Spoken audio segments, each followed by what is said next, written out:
নমস্কার, আমি স্বপন। ইভিএম নিউজের লাইভে আপনাদের সকলকে স্বাগত। এই মুহূর্তের সবথেকে বড় খবর, বিরোধী দলনেতা শুভেন্দু অধিকারী তিনি আজকে একটি প্রশ্নের উত্তর দিয়েছেন। আর যে উত্তর দেওয়ার পর মমতা ব্যানার্জি, তার দলের অভ্যন্তরে মমতা ব্যানার্জির অবস্থা যে খুবই করুণ, সেটা কিন্তু আবার সকলের সামনে চলে এলো। বিষয়টা কি? বিষয়টা হচ্ছে সুমনা মহাপাত্র, তৃণমূল কংগ্রেসের নেত্রী। তিনি যে সে নেত্রী নন, তার হাজব্যান্ড মানে তার স্বামী সৌমেন মহাপাত্র তৃণমূল কংগ্রেসের বিধায়ক পূর্ব মেদিনীপুর জেলা থেকে, এবং শুধু বিধায়ক নন, তিনি প্রাক্তন মন্ত্রীও বটে। সেই সৌমেন মহাপাত্র স্ত্রী সুমনা মহাপাত্র তিনি একটি বোমা ফাটিয়ে দিয়েছেন।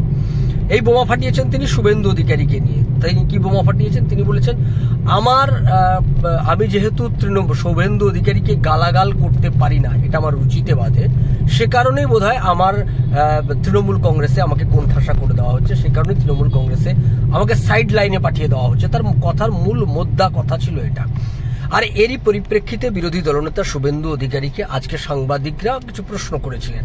সেই প্রশ্নের মধ্যে এটা ছিল যে সুমনা মহাপাত্র এই কথা বলছেন, এটা কেন বলছেন? এটার পরিপ্রেক্ষিতে শুভেন্দু অধিকারী যে কথাটা বললেন সেটা একটা ভয়ানক কথা বললেন, এবং এই কথা যে সত্য সেটা কিন্তু সুমনা মহাপাত্রের কথাতেই এটা প্রমাণিত হয়ে যাচ্ছে যে আসলে মমতা ব্যানার্জি, অভিষেক ব্যানার্জি এবং আইপ্যাক, এদের তিনজনের পরিকল্পনা মাফিক এরাই শিখিয়ে দেয় তৃণমূল কংগ্রেসের নেতাদেরকে যে শুভেন্দু অধিকারীকে ঠিক কি কি শব্দ দিয়ে গালাগাল করতে হবে, কিভাবে আক্রমণ করতে হবে, তার চরিত্র হনন করার জন্য, তার পরিবারকে আক্রমণ করার জন্য কোথায় কোন শব্দ দিয়ে আক্রমণ করতে হবে, এটা অভিষেক ব্যানার্জি, মমতা ব্যানার্জি আর আইপ্যাক থেকে শিখিয়ে দেওয়া হয়।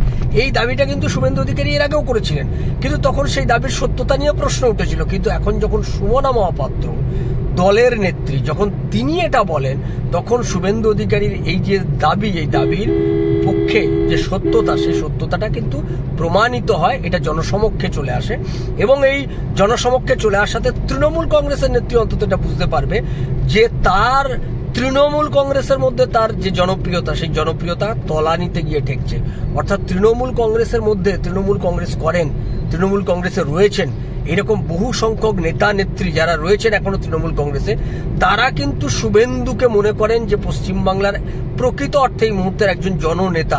সুতরাং শুভেন্দু অধিকারীকে ওইভাবে অহেতুক রাজনৈতিক লড়াইয়ে তার সঙ্গে পেরে উঠতে না পেরে উঠে তাকে ব্যক্তিগত আক্রমণ করা, এরকম কুৎসিত শব্দে আক্রমণ করা, যে আক্রমণটা আবার কৌশলে মমতা ব্যানার্জি নিজে করেন না, তিনি আবার নাম নেন না, কিন্তু তিনি অন্যদেরকে দিয়ে আক্রমণটা করান। এই আক্রমণটা করানোর জন্য তিনি, তার ভাইপো অভিষেক ব্যানার্জি এবং আইপ্যাক, তারা কিন্তু এই সমস্ত জেলার নেতৃত্ব বা এই সমস্ত যারা রয়েছেন মুখপাত্র, এদেরকে দিয়ে তিনি এই সমস্ত কুৎসিত আক্রমণ করানো এবং বিভিন্ন সোশ্যাল মিডিয়াতে তার সম্পর্কে কুৎসিত কথা বলানো এদেরকে দিয়ে করান। তারা নিজেরা কিন্তু করেন না। এই কাজটি করতে গিয়ে বহু ক্ষেত্রে যারা প্রকৃত অর্থে রাজনীতিটা করেন, শিক্ষিত মানুষজন যারা রাজনীতিতে এসছেন, যেমন সুমনা মহাপাত্র, যেমন সোমেন মহাপাত্র, এই পরিবারটি খুব শিক্ষিত পরিবার, এরা কিন্তু চট করে এই ধরনের কোনো কথা বলতে পারবেন না। কারণ তারা জানেন রাজনৈতিক লড়াইটা রাজনৈতিক ময়দানে হবে, সেটা কখনোই ব্যক্তিগত কাদা ছোড়াছুড়ির পর্যায়ে নিয়ে যাব না, এটা তারা এইভাবেই দেখেন রাজনীতিটাকে। কিন্তু মমতা ব্যানার্জি কাদা ছোড়ার রাজনীতিতে পটু, তিনি কাদা ছোড়ার রাজনীতিতে বিশ্বাস করেন। তিনি মনে করেন একজন মানুষকে কুৎসিতভাবে আক্রমণ করব, তাকে ব্যক্তিগত আক্রমণ করে তাকে ভয় পাইয়ে দিয়ে তাকে রাজনীতি থেকে নিবারণ করা, তাকে রাজনীতি থেকে আমার আক্রমণের ভয়, তার দলের যেমন বহু লোক তাকে ভয় পায় ওই কারণেই যে তিনি দুম করে ব্যক্তিগত আক্রমণ করে দেবেন। এই আতঙ্ক থেকে তৃণমূল কংগ্রেসের নেত্রী মমতা ব্যানার্জিকে ভয়ে সম্মান করে। কিন্তু সেই ভয়ে সম্মান করা মমতা ব্যানার্জির যে আজকে সেটা কেটে যাচ্ছে ধীরে ধীরে, সেটা শুভেন্দু অধিকারী আজকে যে উত্তরটা দিলেন, আমি একটু আগে উত্তরটা শুনিয়ে নিই, তারপরে আমি আমার প্রতিবেদনের শেষ অংশে আসছি। এটা কিরকম রাজনীতি করতেছিল? দেখুন, ওনাদের সঙ্গে রাজনৈতিক বিরোধ থাকলেও ওই পরিবার খুব শিক্ষিত পরিবার। আর সোমেন মহাপাত্র স্ত্রী হিসেবে বলবো না, উনি শ্রদ্ধাভাজন চিত্তকর্মী, কথা ব্যক্তিগত আক্রমণ করে, পোস্ট করে, এটা প্রমাণিত হয়ে গেল সুমনা মহাপাত্রের কথার মধ্য দিয়ে। এটা মমতা ব্যানার্জি তার ভাইপো এবং আইপ্যাকের নির্দেশে করতে হয়, মন থেকে কেউ করেন। যারাই গালাগালি করে তার 90% লোকে আমি ফোন পাই রাতে, হোয়াটসঅ্যাপে, ফেস টাইমে, দাদা ক্ষমা করবে, বলানো হয়েছে, বলতে চাই। তো উনি বলে দিয়েছেন, পরিবারের শিক্ষা আছে, বাকি রাজনৈতিক বিরোধ আছে, ওরা তৃণমূল কংগ্রেস করে, আমি বিজেপি করি। সৌমেন মহাপাত্র যদি তৃণমূল থেকে আবার প্রার্থী হয় তাকে হারাবো, কাউন্সিলর রাজনৈতিক লড়াই।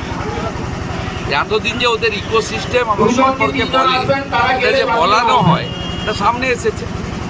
আমার এতে কিচ্ছু হবে না, হিংসার কোনো ওষুধ নেই। আর আমি এগুলো উপেক্ষা করি। হাতি চলে বাজার, কুত্তা ভোঁকে হাজার। শুনলেন উত্তরটা শুভেন্দু অধিকারী কি বললেন, যে তাকে যে আক্রমণ করে, ব্যক্তিগত আক্রমণটা করে, এটা করানো হয়। অর্থাৎ মমতা ব্যানার্জি শুভেন্দু অধিকারীর সঙ্গে আর রাজনৈতিক লড়াইয়ে পেরে উঠছেন না।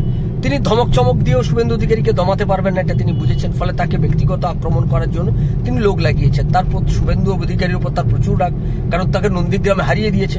তিনি হেরো মুখ্যমন্ত্রী হিসেবে পশ্চিমবাংলায় তৃতীয়বারের জন্য মুখ্যমন্ত্রীর দায়িত্ব পালন করছেন এখন। তারপরে পূর্ব মেদিনীপুর জেলা থেকে গোটা তৃণমূল কংগ্রেসের তাবু উঠিয়ে দিয়েছে। এখন তৃণমূল কংগ্রেসকে পূর্ব মেদিনীপুর জেলাতে লম্ফ নিয়ে খুঁজতে হয়।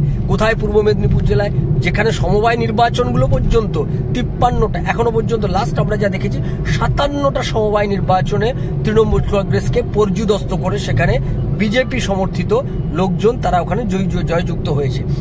এর আগে লোকসভা নির্বাচন, এরপরে শুভেন্দু অধিকারী চ্যালেঞ্জ ছুড়েছেন 2026-এর বিধানসভা নির্বাচনে, সেখানে 16টা সিট, পূর্ব মেদিনীপুরের 16টা সিটি তিনি জয়যুক্ত করে বিজেপির হাতে তুলে দেবেন, এটা তিনি চ্যালেঞ্জ নিয়েছেন। এবং সেই চ্যালেঞ্জকে মোকাবিলা করার মতো আমার মনে হয় না তৃণমূল কংগ্রেসের এই মুহূর্তের এমন কোনো ব্যক্তি আছেন, মমতা ব্যানার্জিকে ধরেই বলছি, যিনি শুভেন্দু অধিকারীকে পূর্ব মেদিনীপুর জেলাতে গিয়ে পরাস্ত করতে পারবেন। সেটা তো দুঃস্বপ্ন। উল্টে মমতা ব্যানার্জি এখন ভাবছেন তিনি ভবানীপুরে দাঁড়াবেন কিনা, কারণ ভবানীপুরে তাকে হারানোর জন্য তিনি চ্যালেঞ্জ, শুভেন্দু অধিকারী তিনি সেই বাজি রেখেছেন শুভেন্দু অধিকারী, যে ভবানীপুরে, খোদ ভবানীপুরে মমতা ব্যানার্জিকে হারাবো। ভবানীপুর 2014 লোকসভা নির্বাচনকে যদি আমরা নজর করি, দেখবো 2014 লোকসভা নির্বাচনে ভবানীপুর থেকে তথাগত রায়, সে সময় বিজেপির যিনি প্রার্থী ছিলেন, 2014 সালে লিড পেয়ে গেছিলেন ভবানীপুর কেন্দ্র থেকে। মমতা ব্যানার্জি নিজের বুথে হেরে গেছিলেন। তারপরে 2019-এও সেখানে বিজেপি দারুণ রেজাল্ট করেছে।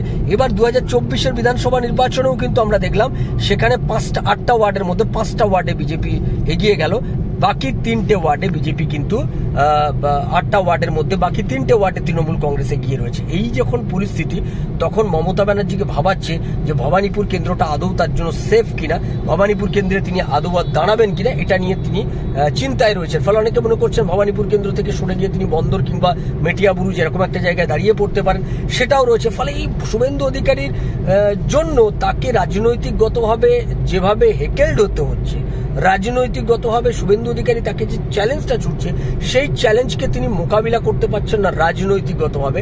সে কারণেই তাকে শুভেন্দু অধিকারীকে ব্যক্তিগত আক্রমণের পথ বেছে নিতে হয়েছে। আর তিনি সেক্ষেত্রে তার দলের নেতাকর্মীদের কাজে লাগান বলে শুভেন্দু অধিকারী যে অভিযোগ করছিলেন, এখন সেই অভিযোগকেই মান্যতা দিয়ে দিলেন কার্যত। আমরা দেখলাম সুমনা মহাপাত্র, তৃণমূল কংগ্রেসের নেত্রী, তিনি সেটাকে মান্যতা দিয়ে দিলেন। এখন আমাদের দেখার এই ব্যাপারে মমতা ব্যানার্জি, অভিষেক ব্যানার্জি আর আইপ্যাক সুমনা মহাপাত্র সম্পর্কে তারা আগামী দিনে কি সিদ্ধান্ত নেয়। আমাদের নজর থাকবে সেদিকে, আপনাদের নজর থাকুক ইভিএম নিউজের পর্দায়। ইভিএম নিউজ আপনার কথা বলে। নমস্কার।